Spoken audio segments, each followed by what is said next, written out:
Je vais passer donc aux perspectives. C'était une synthèse que j'ai faite tout à l'heure. Maintenant, les perspectives et comment s'en servir concrètement. Si tu veux bien me mettre la première slide. Paul écrit à Timothée, il lui dit « Travaille fort pour que tes progrès soient évidents pour tous. » Je lis, c'est 1 Timothée 4, 15. Il dit « Occupe-toi de ces choses, donne-toi tout entier à elles, afin que tes progrès soient évidents pour tous. » On n'est pas dans l'orgueil là, mais c'est l'évidence du fruit. Il dit « Donne-toi tout entier, occupe-toi de ces choses. » En fait, ces choses, c'est quoi? C'est l'amour. Hein? Tout, vous lisez Timothée, c'est l'amour. Mais donne-toi entier, c'est-à-dire travaille fort mon gars. Donne-toi, il faut que ça saigne. Vous savez ce qu'a dit Mère Teresa? Aimer jusqu'à ce que ça fasse mal. En fait, il n'y a pas véritablement d'amour sans sacrifice. Jésus nous a aimés et il s'est sacrifié. Et il dit, aimez jusqu'à ce que ça fasse mal. Si ça fait pas mal, vous n'êtes pas au bout. Vous me suivez là? Alors, je parle de l'amour de Christ. Hein. On peut avoir nos standards. Et dans nos standards, on peut être en confort. Mais si c'est le modèle de Christ, ça va faire mal. C'est-à-dire, quand je dis bienvenue à l'école, ben, bienvenue à l'école de la souffrance. Eh oui. Travailler, c'est souffrir. Hein. Donne-toi tout entier à elle. Et puis il dit, afin que tes progrès soient évidents pour tous. Maintenant que tu es devenu étudiant de l'école de l'amour, voici ce que Paul nous dit. La démarche, l'état d'esprit dans lequel il est. Il dit, écoutez, je ne vous dis pas que j'ai déjà atteint le but ou que je suis déjà parfait, mais je continue à courir pour saisir le prix. Parce que le Christ Jésus m'a déjà saisi. Non, frères et sœurs, je ne pense pas que j'ai déjà obtenu le prix. Mais j'oublie la route qui est déjà derrière moi. Je suis tendu en avant et je fais la seule chose importante, courir vers le but pour gagner le prix. Dieu nous appelle d'en haut à le recevoir par le Christ Jésus. Nous qui sommes des chrétiens adultes, nous devons penser de cette façon. Et si sur un point vous pensez autrement, Dieu vous éclairera aussi là-dessus. En tout cas, continuons la même route que nous avons suivie jusqu'à maintenant. Frères et sœurs, imitez-moi. Nous avons donné l'exemple. Alors, regardez ceux qui vivent en suivant cet exemple. Il dit, j'ai pas atteint le but, je continue. En fait, on ne peut pas dire, là on a atteint le but, on continue. Et on court. Il dit, suivez mon exemple. Moi, j'aimerais qu'au milieu de nous, il y ait des personnes qui puissent dire comme Paul, je suis arrivé à un niveau de développement dans ma course, dans ma marche vers Jésus. Imitez-moi. Il en faut quand même un peu de... Imitez-moi. Moi, j'imite Christ. C'est exactement le résumé de ce qu'on est en train de faire. Notre modèle, c'est Christ. Le modèle de Paul, c'était Christ. Il dit, imitez-moi, suivez mon exemple. La meilleure des formations qu'on peut faire pour un disciple ou pour d'autres qui arrivent, c'est que nous suivions Christ et que nous soyons un exemple. Tu veux former un disciple? Sois un exemple. Tu veux le conduire à prier? Prie. Je veux dire, si tu pries pas, tu ne peux pas conduire quelqu'un à prier.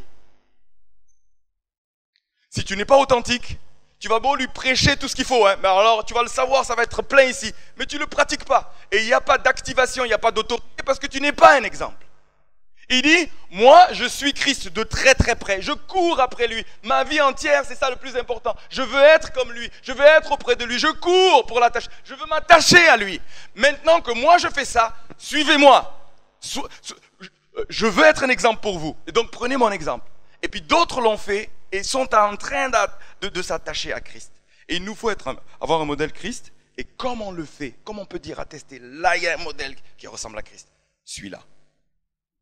Celle-là aussi, elle fait partie de mon équipe. Je l'ai choisie dans mon équipe. Pourquoi? Parce qu'elle suit Christ.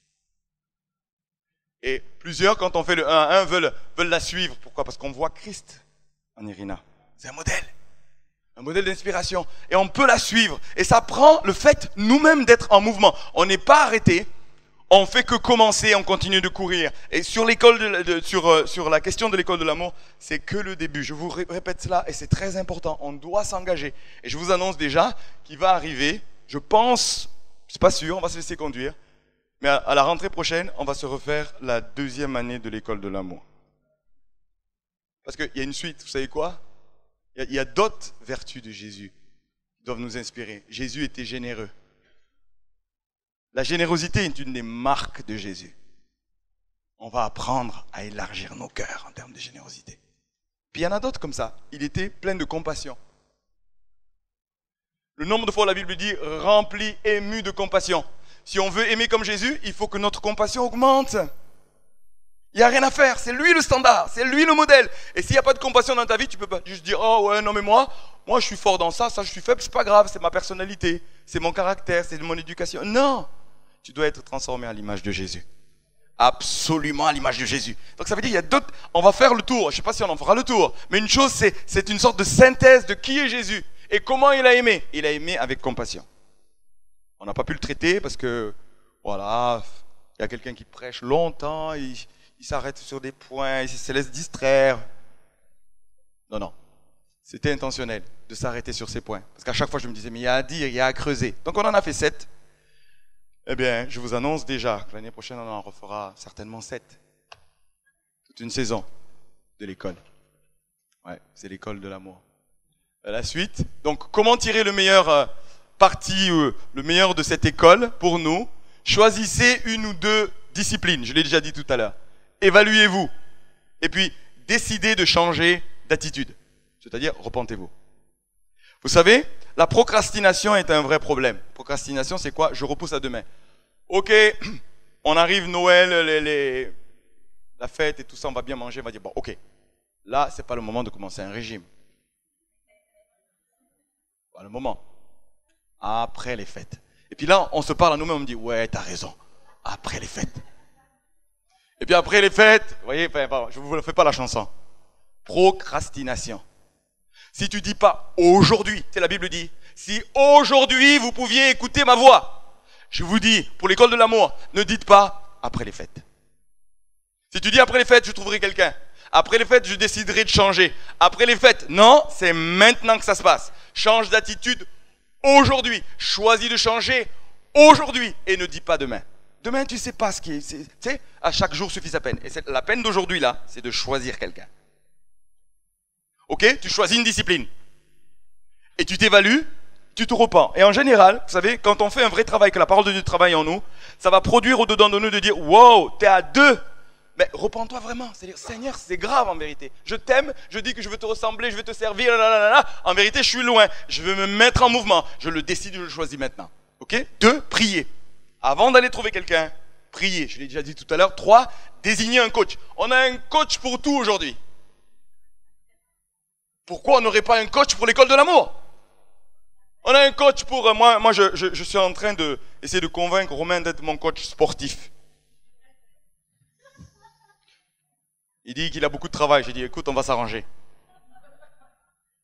Mais on a besoin d'un coach. Pourquoi? Pour changer, pour faire de la muscu et prendre un peu de pec, là, vous voyez? Ça prend un coach. Sinon, si moi-même, vous savez quoi, je me parle à moi-même, je dis, non, après les fêtes.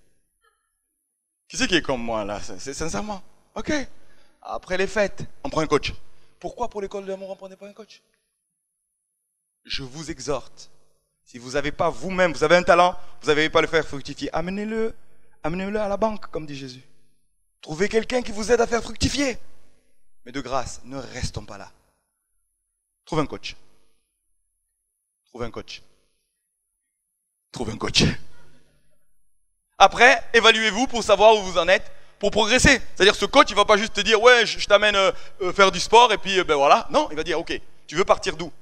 Tu veux perdre combien de kilos? Tes pecs, tu les veux comment? Ok, bon, attention, hein. Si tu veux ça, là, mon gars, ça va te coûter ça, ça va te coûter ça. Ok, je paye, ça dirait là. Tu t'engages, et puis au bout de 3 mois, tu regardes tes pecs dans la glace. Tu regardes les pecs. Je veux dire, on peut avoir des pecs spirituels, hein? Qui c'est qui veut des pecs spirituels? Ok, j'ai vu, hein, j'ai pris la photo. Donc, qu'est-ce qui va se passer? Tous à l'entraînement. La parole de Dieu dit, hein, exercez-vous à la piété. Paul dit à Timothée, exerce-toi, t'apprends des pecs. Puis on va se voir, on dit, waouh, t'as progressé. Parce que franchement, c'est gratifiant. Tu es dans un club de trucs, machin, t'y vas, au bout de 3 mois, tout le monde dit, oh, respect. Respect, c'est important. Suivant et dernière, Comment tirer le meilleur parti de cette école? Pour nous, c'était là avant. Mais après, quand on a progressé, c'est quoi? Prier pour les personnes extérieures. C'est pas que pour nous cette affaire. 2, faire de cette école un sujet de conversation. Moi, le nombre de fois avec les non-croyants, je leur parle, et puis, allez, 1 fois sur 3, je leur parle des langages de l'amour. Je trouve ce concept phénoménal. Tu parles de langage de l'amour, vous savez, les gens, ils tombent par terre. Ils sont impressionnés par ça, mais c'est quoi? On parle de l'évangile. Hein. Moi, je vous encourage à parler de l'école de l'amour avec intelligence, de dire, vous savez quoi? Jésus, il était franc, direct avec les gens. Il nous a encouragés. Vous savez, en faisant ça avec intelligence, on peut utiliser ce support et la dynamique dans laquelle on est, mais de le faire de manière intelligente. C'est pas en mode, tu vas guetter l'occasion pour lui prier, chasser les démons. Non. Jésus nous a aimés, il nous a demandé d'aimer. Et puis, en fait, aimer, ça fait mal, c'est un sacrifice. Et ce modèle-là, il peut être appliqué dans le monde du travail. J'ai déjà lu un livre comme ça, où il dit, aimez-vous les uns les autres. C'est le serviteur, appliqué au monde du travail. Mais les gens, au début, ils disent, mais qu'est-ce que ton affaire là? Aimez-vous les uns les autres avec l'argent, ça ne marche pas. Il faut mener les gens à la trique. En fait, il démontre dans ce livre, le serviteur, James Hunter, que aimez-vous les uns les autres est au cœur de ce qui va faire réussir une entreprise. Il en fait la démonstration. Nous pouvons faire de l'école de l'amour une clé dans nos conversations. 3, Dieu agit, je le dis. Je vous en supplie. Si en appliquant cela, il y a une transformation qui est faite, il y a une révélation, il y a quelque chose qui se passe, communiquez-le s'il vous plaît. Communiquez-le. On est dans le reporting en ce moment, je suis en train de me régaler à regarder dans le Facebook les choses qui sont en train de se passer. C'est fabuleux, sinon on ne sait pas ce qui se passe. Faites-le savoir s'il vous plaît. J'accélère pour dire la chose. Invitez des amis à des rencontres. C'est-à-dire, il faut que les non-croyants voient des croyants vivre l'amour. Créez des occasions pour que vos amis non-croyants voient des croyants qui vivent l'amour. Parce qu'à ceux-ci, ils connaîtront. Mais s'ils ne nous voient pas vivre l'amour, ça ne marche pas. Donc, acceptez, prenez le risque. Alors, des fois, il faudra choisir un peu, vous voyez. Tu choisis des personnes en maturité. Parce que des fois, ça peut être un peu compliqué sur certaines personnes. Mais si tu as un groupe, ce groupe-là, il grandit dans l'amour. C'est obligé que tu sois en liberté pour inviter tes amis non-croyants. Quand on aime comme Jésus, on n'a pas de complexe, on a de la liberté pour inviter des amis non-croyants. Sinon, on se dit, je ne sais pas ce qu'un tel pourra dire, on va s'abstenir. Vrai ou faux? C'est pourquoi on veut grandir dans l'amour. Pour qu'il y ait une grande liberté d'inviter ici dans notre église. Pourquoi on me dit, venez, voyez, parce qu'ici, on s'aime comme Jésus aime. Donc du coup, nous on a inventé un groupe fun dans les différents groupes. Vous savez, on est près de 30. Romain, confirme-moi. Combien de groupes il y a aujourd'hui? Je ne t'entends pas. 25. Vous voyez, je suis un homme de foi, j'étais à 30 déjà. Ma cible, c'est 40. Je crois qu'on va y arriver. Et nous, on a inventé fun. Et fun, ça dans quoi? Le 12, c'est mardi, voilà. Dimanche 10. Mardi 12, on se retrouve à l'Olivet. Mais là, moi, je vais inviter 2-3 personnes. Je vais chanter. On va chanter avec le groupe U2. Et ça me prend j'ai du plaisir. J'aime U2. U2, vous savez qu'ils savent chanter des chants. Il y a un psaume, le psaume 40, que U2 chante. Le psaume 40. Il y a je ne sais pas combien de personnes qui chantent. I will sing a new song. Le psaume 40. Et là, je vais le chanter de tout mon cœur à l'Olivet. Avec mes amis, je vais louer le Seigneur en anglais, parce que du coup je suis déguisé, si je suis déguisé, on va chanter le Seigneur, sa présence de Dieu va être là. Mais là le but, c'est pas d'évangéliser, à la fin je ferai pas. Qui veut donner sa vie à Jésus? C'est un moment relationnel, c'est un moment fun, des croyants qui sont ensemble. Et le but, c'est qu'il y ait un parfum d'amour que les gens ressentent sans qu'on dise « Hey, donne ta vie à Jésus ». Parce que c'est à eux de reconnaître.